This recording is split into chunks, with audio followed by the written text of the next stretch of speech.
அவங்களோட ஸ்ட்ரெஸ்ஸை நம்ம தீக்கிறதுக்கு நம்ம இருக்கோம், நம்ம ஸ்ட்ரெஸ்ஸை திணிக்கிறதுக்கு நம்ம அங்கே இல்லை. நைட் ஸ்லீப் வந்து வேணும் அப்படின்னு நினைக்கிறீங்கன்னா டேல ப்ராப்பராக தூங்க விடாதீங்க. அது வந்து ஓகே, அது செல்ஃபிஷாக கூட இருக்கலாம். ஆனால் நைட் ஸ்லீப் நம்ம நைட்டில் 1 hour தூங்குறது டேல வந்து 2 hour தூங்கினா தான் அதுக்கு ஈக்குவல். ஆக்சுவலாக இப்போ ரீசெண்டாக வந்து காந்தாரானா மேடம்க்கு பயம்.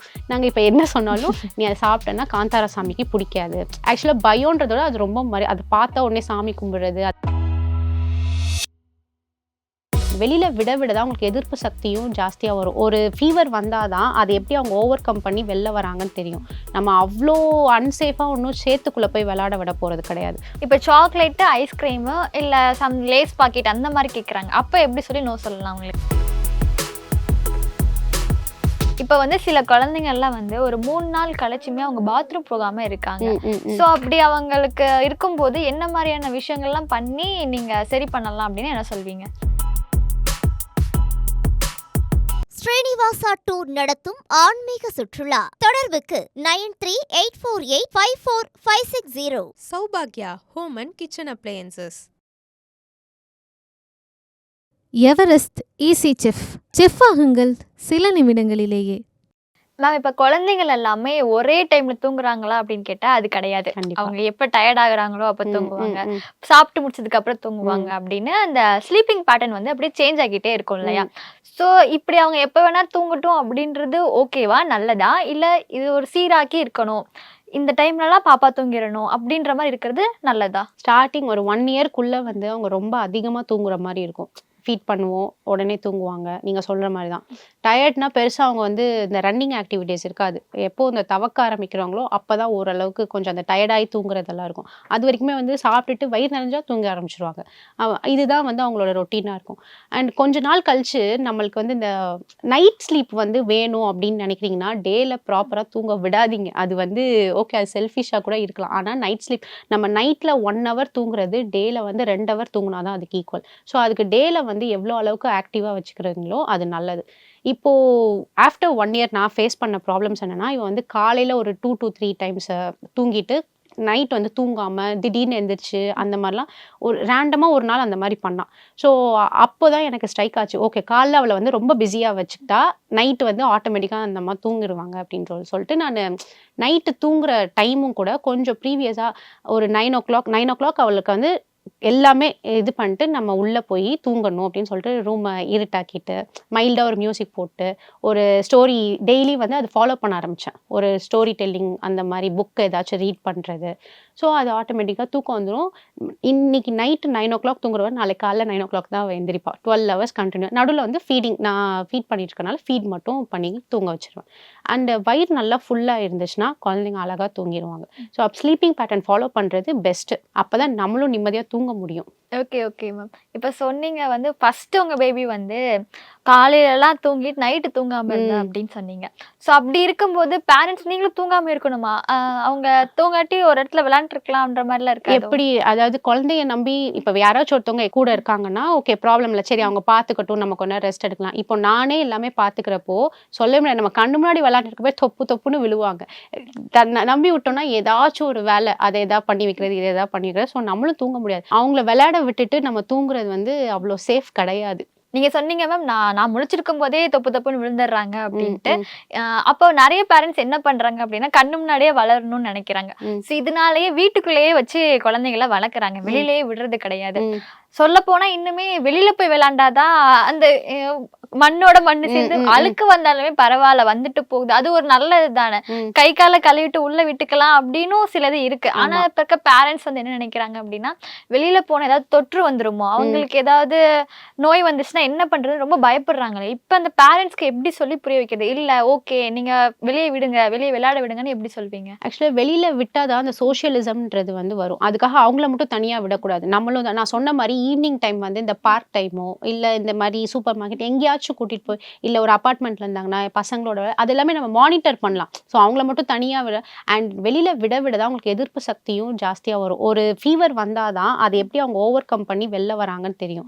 நம்ம அவ்வளோ அன்சேஃபாக ஒன்றும் சேத்துக்குள்ளே போய் விளையாட விட போகிறது கிடையாது. ஒரு நீட்டான பிளேஸில் நம்மளுக்கே தெரியும், அங்கே போகாத உனக்கு டர்ட்டாக இருக்குது, கிராஸ்குள்ளே போகாத ஏதாச்சும் கடிக்க போகுது.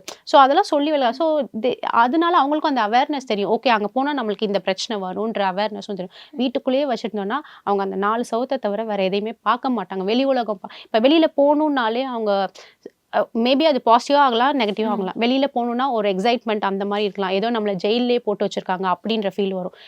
சம்டைம்ஸ் அது வந்து ஐயோ வெளியில் போகணுமா, அது ரொம்ப ஒரு கஷ்டமான விஷயமே, அந்த மாதிரி வெறுப்பும் ஆகலாம். அதுக்கு வந்து இந்த மாதிரி பழகுறது பெஸ்ட்டு தான். ஓகே ஓகே மேம், நல்ல விஷயம் தான். இப்போ வெளியில போகும்போது குழந்தைகள் வந்து இது வேணும் அது வேணும் அப்படின்னு கேட்டு அடம் பிடிச்சு வாங்கணும் அப்படின்னு நினைப்பாங்க.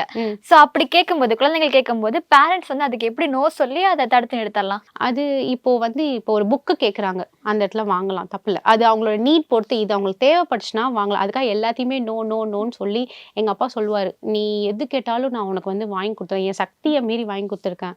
அதனால தான் எனக்கு அப்போ நான் சைல்டாக இருக்கப்போ ஓகே எனக்கு என்ன தோணுச்சுன்னா, அப்போ நம்ம என்ன கேட்டாலும் நம்ம அப்பா வாங்கி கொடுத்துருவார்ப்பா. அப்போ எனக்கு அவர் கஷ்டம் தெரில. அது வந்து எனக்கு வளர வளர தான் தெரிஞ்சிச்சு. அப்போ நம்ம அப்பா வந்து நம்மளை கஷ்டம் இல்லாமல் வளர்த்துருக்காரு. அவர் அதுக்கு பின்னாடி எவ்வளோ கஷ்டத்தில் இருக்காரு. ஸோ எனக்கு என்ன தோணுச்சுன்னா, நம்ம என்ன கஷ்டப்படுறோம் சொல்லி வளர்க்கலாம், தப்பே கிடையாது. ஸோ அதனால அவன் வந்து நம்ம ஃபினான்ஷியலுக்கு ஏற்ற மாதிரி அவள் வந்து ஓகே இது வந்து எங்கள் அப்பாவால் வாங்கி தர முடியும், இதை விட காஸ்ட்லியாக நான் வாங்கிக்கலாம், அதெல்லாம் சொல்லி வளர்க்குறது தப்பே இல்லை. அடம் பிடிக்கிறாங்கன்னா அது அவங்களுக்கு ப்ராப்பராக தேவை அப்படின்னா நம்ம வாங்குறது தப்பு இல்லை. ஆனால் எல்லாத்தையும் வாங்கி தரணுன்றது அவசியம் கிடையாது. Okay okay ma'am. இப்போ சாக்லேட்டு, ஐஸ்கிரீமு இல்லை சம் லேஸ் பாக்கெட் அந்த மாதிரி கேட்குறாங்க, அப்போ எப்படி சொல்லி நோ சொல்லலாம் உங்களுக்கு? அதுக்கு பதில் ஆல்டர்னேட்டிவாக வேறு எதாவது வாங்கி தரலாம். இப்போ நான் ஐஸ்கிரீம் வாங்கி தர இடத்துல வேறு ஏதாச்சும் அவளுக்கு எப்படி ஹெல்த்தியாக ஏதாவது ஃப்ரூட்ஸ் வாங்கி தரலாம். ஸோ நீ இது சாப்பிட்டா உனக்கு இது நல்லது, அது சாப்பிட்டேன்னா உனக்கு வந்து அவளுக்கு பிடிக்காது. ஆக்சுவலாக இப்போ ரீசெண்டாக வந்து காந்தாரானா மேடம்க்கு பயம். நாங்கள் இப்போ என்ன சொன்னாலும் நீ அதை சாப்பிட்டேன்னா காந்தாரா சாமிக்கு பிடிக்காது. ஆக்சுவலாக பயன்றதோட அது ரொம்ப அது பார்த்தா உடனே சாமி கும்பிடுறது அதெல்லாம் டிவோஷனலாக ரொம்ப இது. ஸோ நான் என்ன சொல்லுவேன்னா, காந்தாரா சாமிக்கு பிடிக்காது நீ சாப்பிட்டா அப்படின்னு சொன்னால் ஓகே. எது இருந்தாலும் இப்போ ஃபுட்டு கூட ஏதாவது நீ சாப்பிட்லன்னா காந்தாரா வந்து உங்ககிட்ட பேச மாட்டாங்க. அந்த அந்த சாங் அவளுக்கு ரொம்ப பிடிக்கும். அவள் பார்த்ததில்ல, அது என்னவோ அந்த சாங் ப்ளே பண்ணாலே ரொம்ப அப்படி கையெடுத்து கும்பிடுறது இந்த மாதிரிலாம் அவள் இது பண்ணிட்டு இருக்கா. அதான் இந்த மாதிரி அவங்களுக்கு ஏதாவது பயம்படுத்துற மாதிரி சொன்னா, இல்லாட்டி அவங்களுக்கு டச் ஆகிற மாதிரி ஏதாவது சொன்னா மேபி அவங்க அது பண்ணாமல் இருக்கலாம். இதனால இது இப்போ பண்ணாமல் இருக்கான்ற மாதிரி சொல்கிறேன். Okay okay ma'am. இப்போ வந்து சில குழந்தைங்கள்லாம் வந்து ஒரு 3 நாள் கழிச்சுமே அவங்க பாத்ரூம் போகாம இருக்காங்க. ஸோ அப்படி அவங்களுக்கு இருக்கும்போது என்ன மாதிரியான விஷயங்கள்லாம் பண்ணி நீங்க சரி பண்ணலாம் அப்படின்னு என்ன சொல்வீங்க? நான் பொதுவாகவே ஒரு சாலிட் ஸ்டார்ட் பண்ணப்போ நான் இதை ஃபேஸ் பண்ணேன். ஒரு 3 டேஸாக அவள் போல ரொம்ப ஆஃப்டர் 4 டேஸ் வந்து என்ன பண்ணுச்சுன்னா ரொம்ப டைட் ஆகி போனால் ரொம்ப கஷ்டப்பட்டா குழந்தை. ஸோ அந்த டைமில் வந்து டாக்டர் கிட்ட காட்டப்போ அவங்க அதுக்கேற்ற இது மெடிசன்ஸ் கொடுத்தாங்க, சரியாயிடுச்சு. அப்போ வந்து எங்கள் அம்மா சொன்னாங்க, நீ டெய்லி நைட்டு இன்னிலேருந்தே ஹேபிட் பண்ணி, அது ஒரு ஹேபிட் இப்போ வரைக்குமே இருக்குது. நைட் வந்து இந்த பிளாக் ரெசன்ஸ் வந்து ஓவர் நைட் சோக் பண்ணி விட்டு காலையில் ஃபஸ்ட்டு எந்திரிச்சோடனே அவளுக்கு அந்த வாட்டர் நான் கொடுத்துருவேன். ஒரு அந்த 5 ml அந்த மாதிரி கொடுத்துருவேன். ஸோ அது இப்போ வரைக்கும் அந்த மோஷன் ப்ராப்ளம் கிடையாது. ரெகுலராக மேடம் வந்து க்ளீனாக போயிடுவாங்க. அது நல்லது. எல்லா குழந்தைங்களுமே இல்லை நம்மளுமே ஃபாலோ பண்ணலாம். ஹீமோக்ளோபினும் ரைஸ் ஆகும் அண்ட் இந்த மோஷன் ப்ராப்ளமும் இருக்காது. அண்ட் ரெகுலராக வந்து அவங்க ஃபுட் பிளேட் வந்து கொஞ்சம் பேலன்ஸ்டாக இருந்தாலும் நல்லது. கார்ப்ஸோ ப்ரோட்டீன்ஸோ ஃபைபர்ஸோ வந்து அவங்க வெயிட்டுக்கு ஈக்குவலாக மெஷர் பண்ணி டெய்லியுமே எல்லாமே ப்ரொவைட் பண்ணுற ஒரு ஃப்ரூட் ஒரு வெஜிடபிள்ஸ் அவங்களோட பிளேட்டில் இருந்துச்சுன்னா அந்த மோஷன் ப்ராப்ளம் வரவே வராது. மோஷன் ப்ராப்ளம் மட்டும் இல்லை, ஸ்கின் ப்ராப்ளம், ஹேர் ப்ராப்ளம் எதுவுமே வராது. Okay okay ma'am. இப்போ சில குழந்தைங்கள்லாம் வந்து பேரண்ட்ஸ் கிட்டே சண்டை போடுறாங்கல்ல, ஸோ அவங்க எதனால அப்படி சண்டை போடுறாங்க? சின்ன குழந்தை தான் இருப்பாங்க, ஆனா அவங்க அப்பா கிட்டேயோ அவங்க அம்மா கிட்டேயோ சண்டை போடுற அளவுக்கு எதிர்த்து நிப்பாங்கல்ல, குழந்தையில இருந்தே அந்த மாதிரி பண்றாங்க. இப்போ வந்து பொதுவாகவே கேர்ள் பேபினா அது வந்து கண்டிப்பா அதுக்கு அப்பா தான். என்னதான் நம்ம அம்மாங்க பண்ணாலோ அதுக்கு அவங்க அப்பா தான் ஃபர்ஸ்ட் ஹீரோவா இருக்கும். வந்தோடனே இந்த மாதிரி அப்பாவா இது பண்ணாங்க அது பண்ணாங்க அந்த மாதிரி ஏதாச்சும் வந்து கம்ப்ளைண்ட் பண்ணுவாங்க. ஸோ அதெல்லாம் வந்து அவங்களுக்கு அந்த அட்டென்ஷன் சீக்கிங் பிடிக்குமான்னு தெரியல. நானுமே இப்பயுமே அப்படிதான். எனக்கு எங்க அப்பாவும் பிடிக்கும் அம்மாவும் பிடிக்கும். ஆனாலும் எங்க அப்பாவை பார்த்தா எனக்கு வந்து ஒரு இதாயிடும்.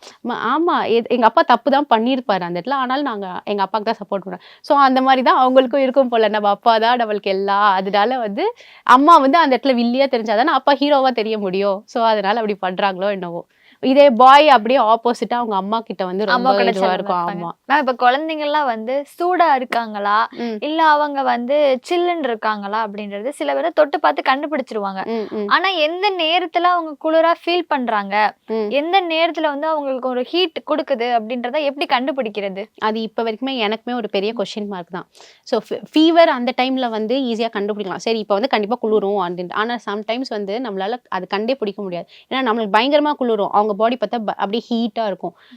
குளிர்றப்போ அதே மாதிரி காலையில் வந்து நம்மளுக்கு ஏதாச்சும் வேர்க்கிற மாதிரி இருக்கும், அவங்க பாடி அவ்வளோ ஃப்ரீஸாக இருக்கும். அது எனக்குமே ஒரு ஹைப்போதெட்டிக்கல் கொஸ்டின் தான், எனக்கு இன்னும் தெரியல.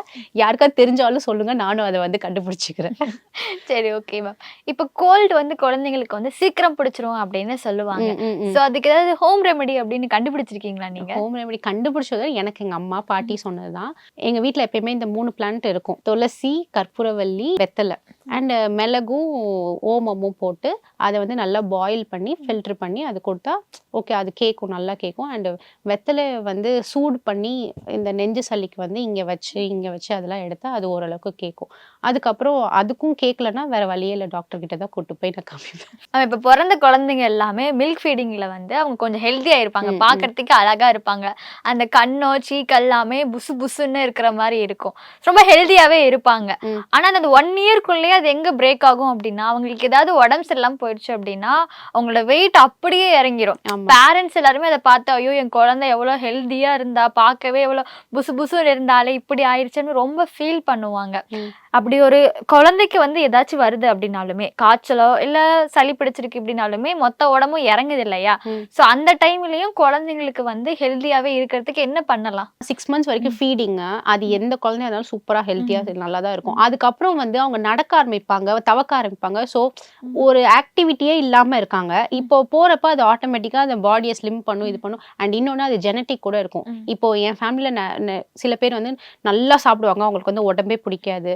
ஸோ அதை வச்சு நம்ம ஜட்ஜ் பண்ண முடியாது, அவங்க எந்த டைமில் வந்து எப்படி மாறுவாங்க. மேபி இந்த 1 year அப்புறம் வந்து நல்லா ஹெல்த்தியாக புசு புசுன்னு மாறலாம். அது எல்லாமே அவங்க இன்டேக் எடுத்துக்கலாம். நம்ம கொடுக்குற அஸ் அ பேரண்டாக நம்ம எப்பயுமே ஹெல்த்தியான ஃபுட்ஸே கொடுத்தா நல்லது தான். இப்போ சில பேரண்ட்ஸ் எல்லாருமே வீட்டில் இருக்கிறத விட அவங்களுக்கு ஒர்க் இருக்கும், ஸோ வெளியில இருப்பாங்க. ஸோ அப்படி இருக்கும்போது பேரண்ட்ஸ்க்கும் அவங்களோட குழந்தைங்களுக்கும் ஒரு பாண்டிங் அப்படின்றது வந்து இருக்கணும் இல்லையா? கண்டிப்பா. ஸோ இதுக்கு வந்து அவங்க என்னென்னலாம் பண்ணலாம்? ஒரு பேரண்ட்க்கும் ஒரு சைல்டுக்கும் இருக்கிற பாண்டிங் ஸ்ட்ராங்கா இருக்கிறதுக்கு அவங்க என்னென்னலாம் பண்ணலாம்? அவங்க வந்து அவங்களுக்குன்ட்டு ஒரு பேரண்ட் அண்ட் சைல்டுக்கு வந்து ஒரு டைமிங் செட் பண்ணிக்கணும். நைட் தூங்க போகிறதுக்கு முன்னாடி ஒரு 1/2 hour டின்னர்லாம் முடிச்சுட்டு ஒரு 1/2 hour வந்து அவங்க டேல என்னென்ன நடந்துச்சு, பாப்பா டேல என்னென்ன நடந்துச்சு, இதெல்லாம் வந்து பேசுகிறப்போ அது வந்து ஒரு லைஃப் டைமாக அதை ஃபாலோ பண்ணாலே அது நல்லாயிருக்கும். ஆக்சுவலாக எங்கள் வீட்டில் இப்போலேருந்தே இல்லை, நாங்கள் கல்யாணம் ஆனதுலேருந்தே எனக்கும் என் ஹஸ்பண்ட்க்கும் வந்து அந்த ஒரு இது இருக்குது. என்ன தான் ஃபோன் எல்லாம் யூஸ் பண்ணாலும் அந்த நைட்டு பெட்டுக்கு வரப்போ 2 பேருமே ஃபோன் டச் பண்ண வேணாம். ஒரு 1/2 hour பேசிட்டு அதுக்கப்புறம் தூக்கம் வரலன்னா நீ ஃபோன் எடுத்துக்கோ, நம்ம பேசிட்டு அதுக்கப்புறம் என்ன வேணால் பண்ணலாம். ஸோ அதில் வந்து இப்போ பாப்பாவை ஆட் ஆகிட்டா. ஸோ நாங்கள் என்னென்ன பேசுகிறோம், ஏது பேசுகிறோம், பர்சனல்ன்றதை விட ஒரு ஃபேமிலியாக உட்காந்து என்ன பேசலாம், விளையாடலாம், அந்த மாதிரி வந்து கொண்டுட்டு போகிறோம். ஸோ அதனால அந்த டைம் நல்லாவும் இருக்கும், ஒரு ஃபோன் இல்லாமல், ஒரு டிஸ்டர்பன்ஸ் இல்லாமல், அது ஒரு நல்ல பாண்டிங்காகவும் இருக்கும். இதை ஃபாலோ பண்ணால் மேபி எல்லாருக்குமே நல்ல பாண்ட் இருக்கலாம், எல்லாரும் மூஞ்ச பார்த்து பேசுகிற ஒரு டைம் கிடைக்கும். Okay ma'am. இப்போ வந்து ஒர்க்னால தான் பேரண்ட்ஸ்க்கு வந்து நிறைய ப்ரெஷர் இருக்குன்னு சொல்லலாம். இப்போ அவங்க அப்பாவாக இருக்கட்டும் அம்மாவாக இருக்கட்டும் 2 பேரும் ஒர்க் போகிறாங்க அப்படின்னா கண்டிப்பாக அவங்களுக்கு ஸ்ட்ரெஸ் எல்லாமே இருக்கும்னு சொல்லலாம். அப்படி இருக்கும்போது அவங்களோட ஸ்ட்ரெஸ் வந்து குழந்தை எந்த அளவுக்கு பாதிக்கும்? ஸ்ட்ரெஸ் என்னதான் நம்மளுக்கு ஸ்ட்ரெஸ் இருந்தாலும் யாருக்கு தான் இந்த லைஃப்ல வந்து ஸ்ட்ரெஸ் இல்லாமல் இருக்கு? அந்த குழந்தைக்கே கூட ஏதாச்சும் ஒரு ஸ்ட்ரெஸ் இருக்கும். ஸோ அதை வந்து இப்போ ஒருத்தருக்கு மேலே, இப்போ எனக்கு உங்கள் மேலே கோவம்னா அதை கொண்டு போய் நான் இன்னொருத்தர்கிட்ட போய் காட்டுறதுல எந்த பிரயோஜனமுமே கிடையாது.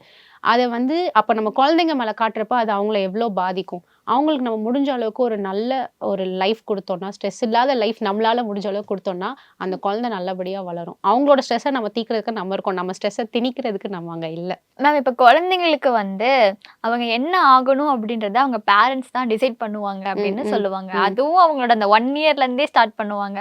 சில பேர் வந்து என் பொண்ணு வேர்ல்ட் ரெக்கார்ட் பண்ணட்டும், கின்னஸ்ல இடம் பிடிக்கட்டும் அப்படின்ட்டு இதை பண்ணு அதை பண்ணு அப்படின்ட்டு அவங்களுக்கு நிறைய ஃபீட் பண்ணுவாங்க.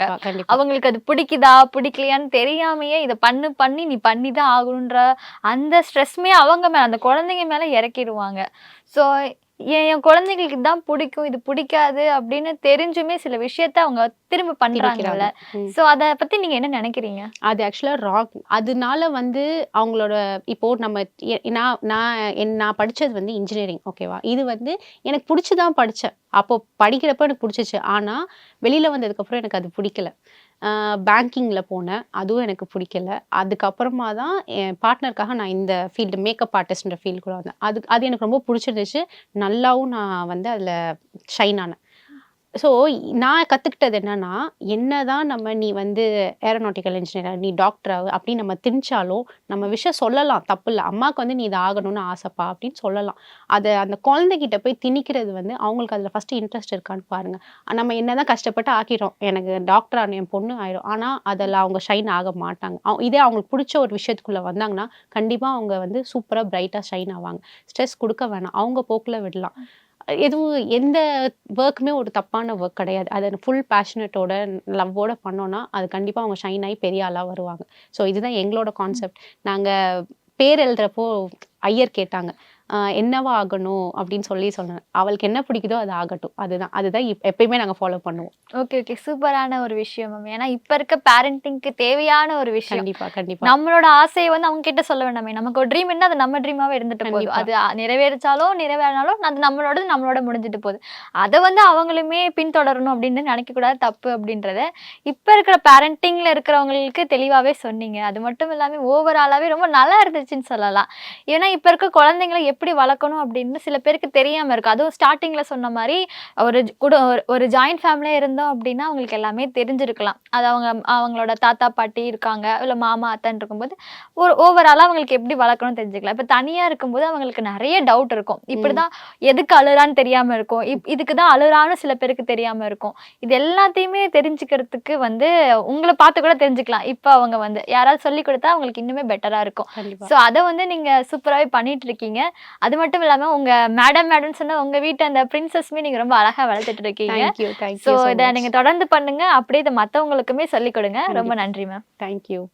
ஸ்ரீனிவாசா டூர் நடத்தும் ஆன்மீக சுற்றுலா. தொடர்புக்கு 9384854560. Saubhagya Home and Kitchen Appliances. Everest Easy Chef. Chef ஆகுங்கள் சில நிமிடங்களிலேயே.